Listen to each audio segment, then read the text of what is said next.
Okay, good evening, one and all. Today we move to the final topic of our module 7, that is firewalls. Okay. So I hope everyone know what even by firewall.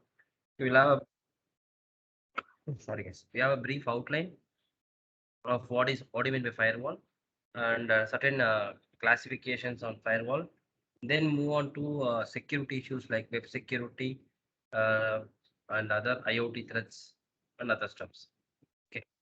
So a firewall is nothing but a network security device.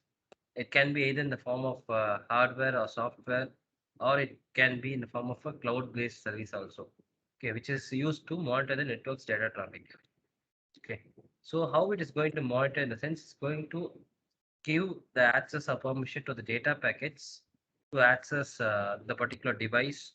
Okay, if and only if it can able to clear a set of security rules. So a firewall will be built based upon certain security rules, which will be designed for a particular application, right? So each and every type of firewall have their own advantage and disadvantages. And the major objective of a firewall is to block a malicious traffic request, as well as the entry of malicious data packets, which is going to enter the particular device. So how it is going to work in the sense, it is going to analyze the incoming traffic. Okay, how the analysis will be done in the sense, it is based upon a pre-established set of rules. Okay, and the rules will have certain filters and other entry point or checkpoints, which will check whether the origin of data has been from the legitimate source or not. Okay, so if not, they will prevent the flow of the data, thereby preventing the attack. So we can't say the firewall is like a 100% secure entity. It is like a first line of defense. Firewall is like a first line of defense. Apart from them, then you should be introducing your antiviruses, yes, then anti-spam devices. Everything will be present to protect your other entities. But this firewall is nothing but your first line of defense. Okay, so it is like car traffic at the entry point of a computer. Okay. So all the data traffic in and out of a computer will be going through a port. Each external device will be connected to a system, that is your laptop or a computer using a port number, right? This port number will decide the entry point of your data from the external world. For example, if you have a source address like 172.18.1.1, which is nothing but the source address, that is from where your data is going to origin, okay, is going to reach the destination with this IP address through the port number 22. So at that port number 22, your firewall will be placed in such a way that it will monitor the or analyze the incoming traffic, and if it is complying with the set of rules, then the firewall will allow the data flow to enter into your system. So how we can able to compare the working of a firewalls like using a, that is you are having a house with the n number of rooms and a, okay. So how we are going to allow the other people who are having your house address to access your home and their and the respective rooms. You won't allow everyone who is going to come to your house to access all the rooms. For example, a postman who's having your address, that is your source address, nothing but your house address, will be allowed to enter only up to the gate of your house. You won't allow him to enter into your house, right? Sorry, guys. Further, if you are having a family members, you'll be allowing them to enter into your living room or into the kitchen. But only a personalized rooms will be used only for a particular person. So accordingly, you'll be filtering each and every person based upon the priority. And this filtering method, which you are going to imply, is nothing but a set of rules. The same way, your firewall is going to act. That is going to allow persons to enter. That is, owner alone will be used to enter into any room that is using any port, while other people like children and guests will be allowed to enter into certain parts of room. That is like using specific ports alone. This is how your firewall will act. Right. So if you see types of firewall, or we can able to call them as a categorization of firewall. Based upon how it has been built, we can able to categorize as packet filtering firewalls, circuit level firewalls or circuit level gateways, then stateful inspection firewall. Then comes the application level gateways, also known as proxy firewalls, which is famous nowadays. Next comes the next generation firewalls. All these things based upon how they have been built. Okay, then how they are going to be deployed. Based on that, we can able to classify them as software firewalls, hardware firewalls, and cloud firewalls. Anyone have any doubts in this one? You can ask. Otherwise, you can raise your hands if it is clear.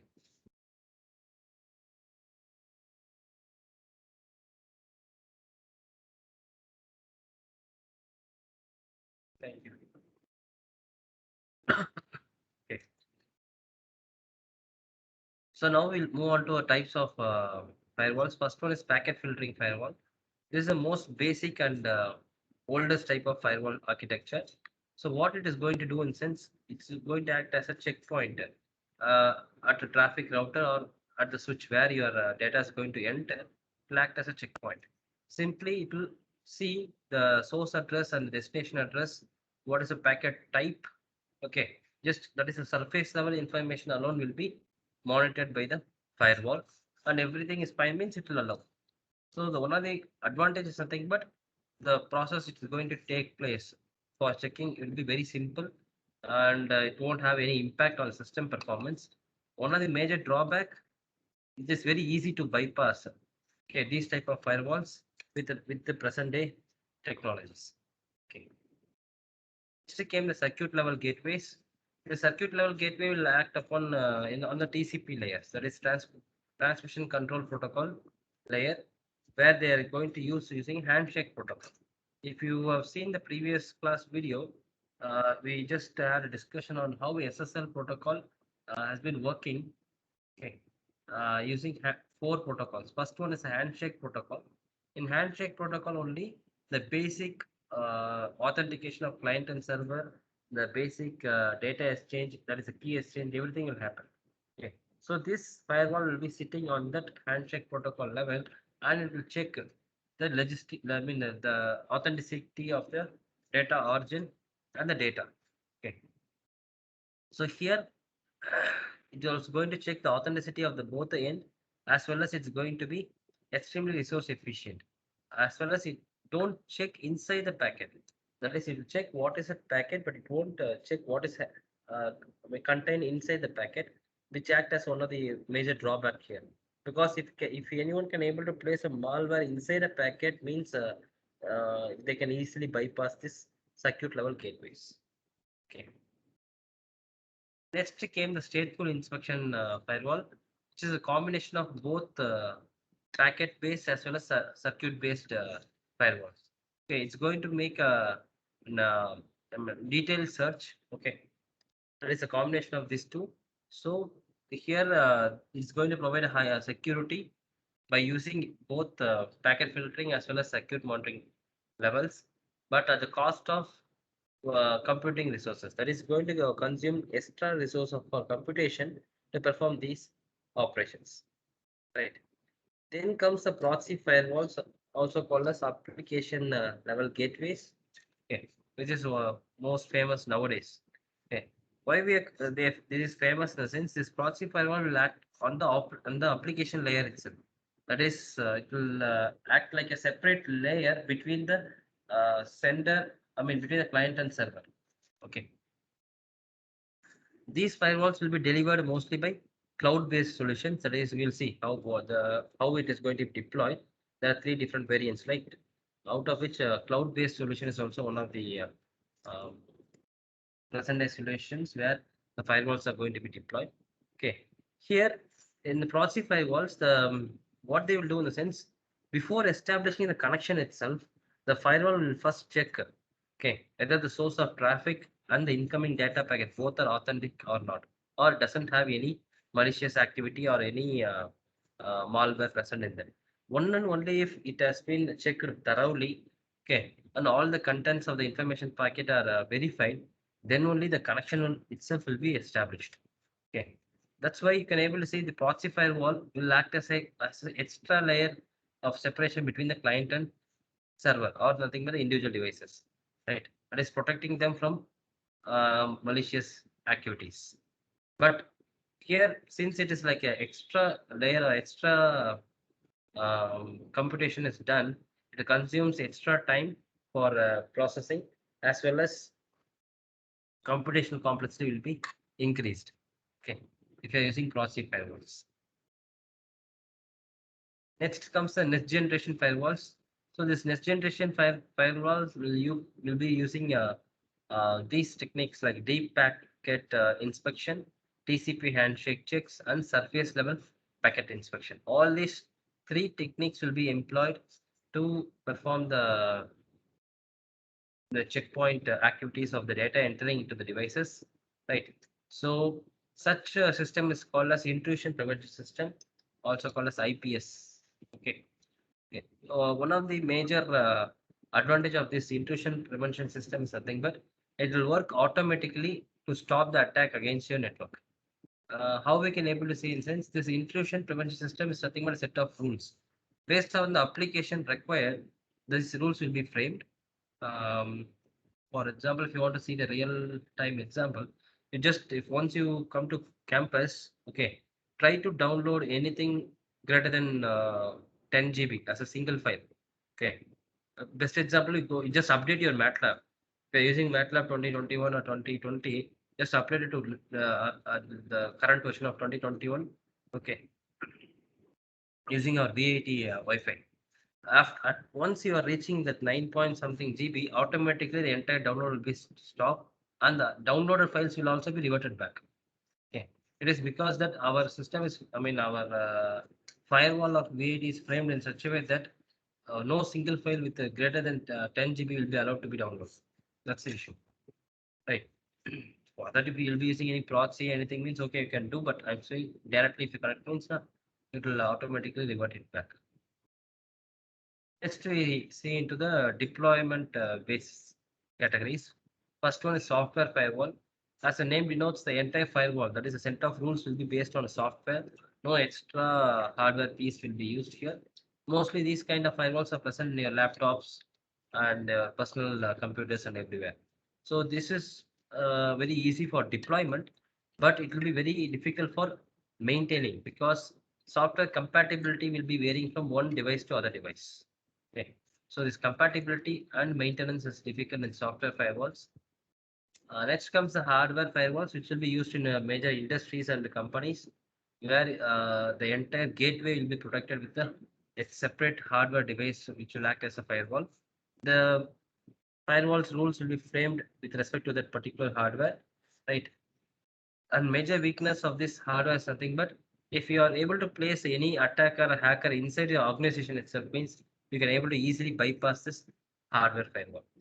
That is a major drawback here.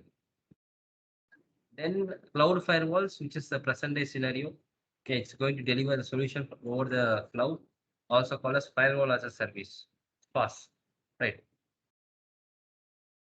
This cloud firewalls will be deployed, especially called as proxy firewalls, right?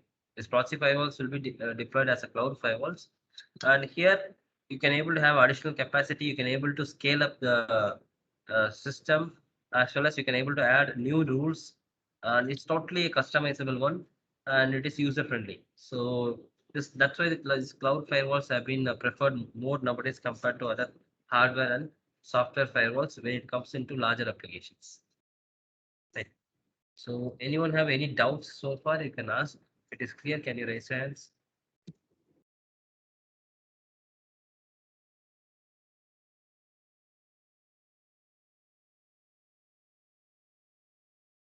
Next comes the web security, which is also called as cyber security. Cryptography plays a major role in web security also. That is where you are going to deploy your website and web applications. Nowadays, all your APKs, that is your mobile app, also come under these type of applications where mostly used by the business and for people to reach the customers, right? All your physical homes, stores, government locations, everything now have websites and web applications. Okay. All those people are using these ones and are highly prone for security breaches. So here the web security and web protection are more important. To provide this, there are variable tools available. We are not going to discuss what are the tools here.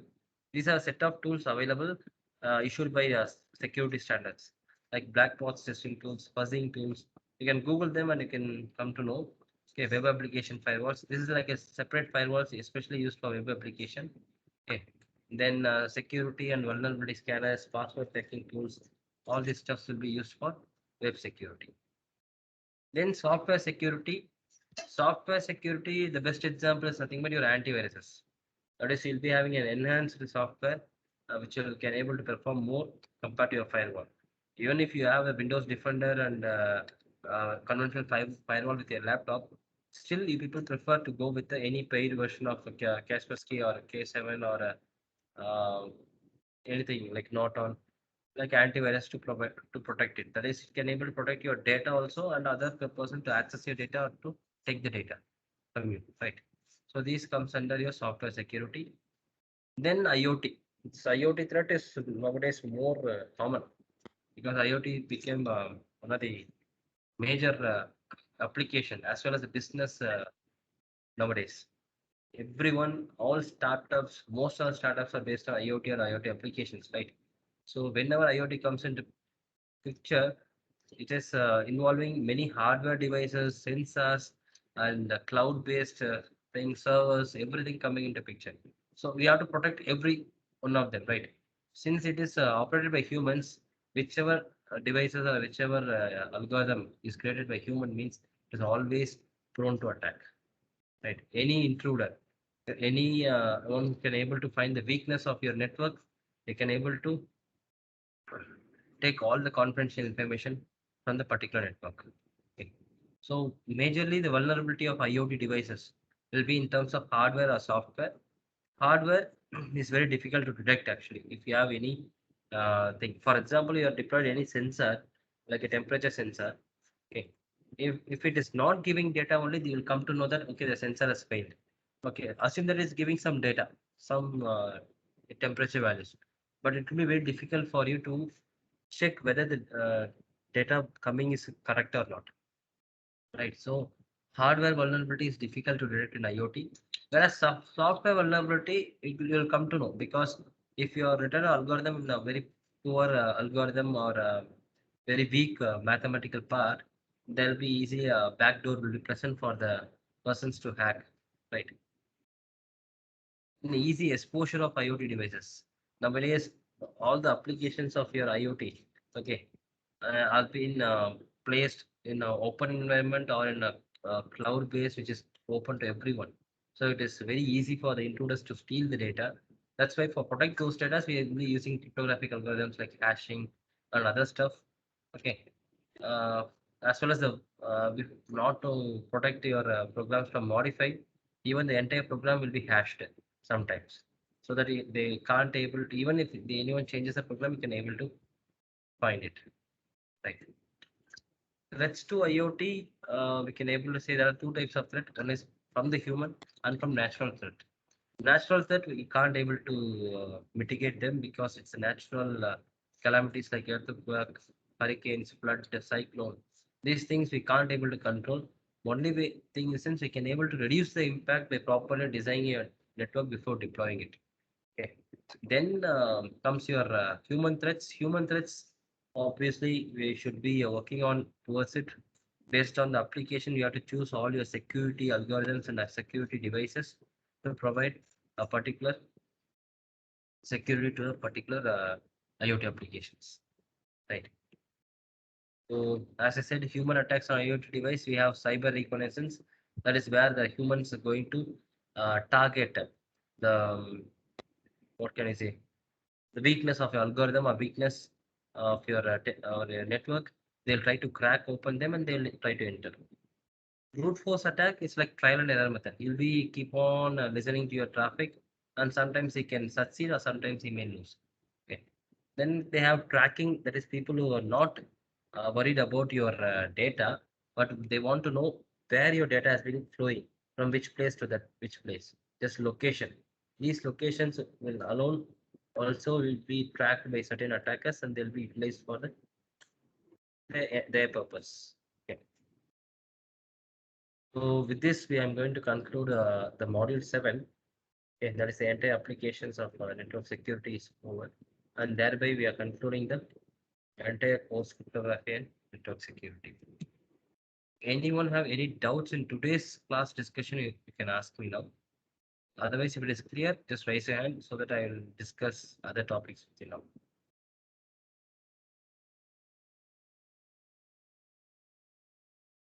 Okay. Okay. Regarding your final quiz, okay. Uh, I have planned to keep it on Sunday night 8 o'clock. Is it okay, guys?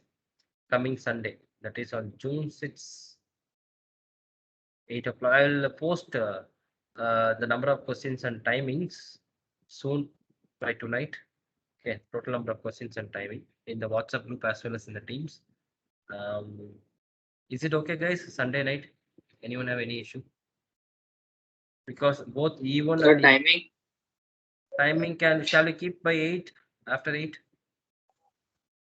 Night 8 o'clock.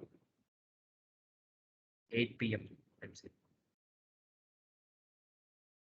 I'm asking your suggestion. Is it okay for you, please?